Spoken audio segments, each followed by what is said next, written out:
It always makes the barber happy when you say, just do your magic. The beauty of being a barber is often hearing a customer's story. I wasn't even supposed to cut hair, man. For James Kennedy, that beauty comes from sharing his own. I came from DOC. James isn't ashamed to share what he's been through. I did time in prison, 6 years, 6 months on this case. He spent 3 years of that cutting hair in prison. We have to do everything unconventional because we don't have shears and straight razors in prison. He hopes the conversations that happen in his chair change how people see him. It's extremely important that how you approach that conversation, to help them understand that, hey, it's okay. It's things that's happened, things happen to everybody. This is how,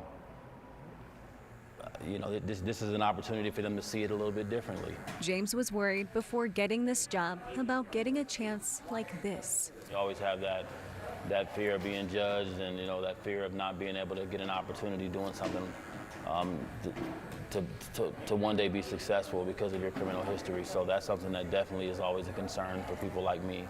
A concern viewed by some is a chance extended by others.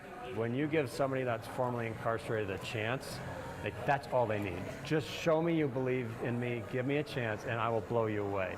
James Repenning is the founder of R&R Head Labs. The inspiration came from a moment he had in his 20s. I was running a recycling company, and I hired an operator named Angelo. I interviewed him on the first day. I loved him. My wife loved him. My dog loved him.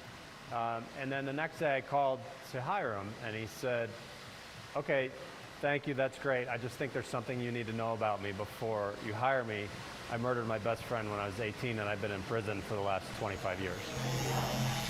From that point forward, I knew that you don't discount someone that's been incarcerated. They'll do anything to prove how great they are. The operations manager here knows how important it is to have just one person believe in you. Over 15 years ago, I was incarcerated and came out. Deb Ramirez got her cosmetology license in prison. Yeah, you're almost set here. Absolutely, it gives them hope that somebody with a record, somebody with a past, somebody who's been there, I can relate. Don't let your felony be an excuse. You can do whatever you want to do if you put your mind to it. She's definitely a poster child, so to speak, for people like us coming out, showing that we can do it. What Deb did 15 years ago is where James is starting. He just got out in February. I do feel like there's hope for myself. In the next year, he hopes to get his license. I'm thinking, man, probably within the next year, man, I should be pretty comfortable with all that stuff. By then, there will be more people in his chair, more conversations, and he hopes more understanding.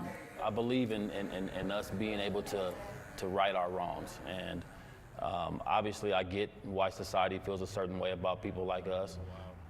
But there is another way, though. There is something that can be done about that. Hopefully, you come back. Yeah.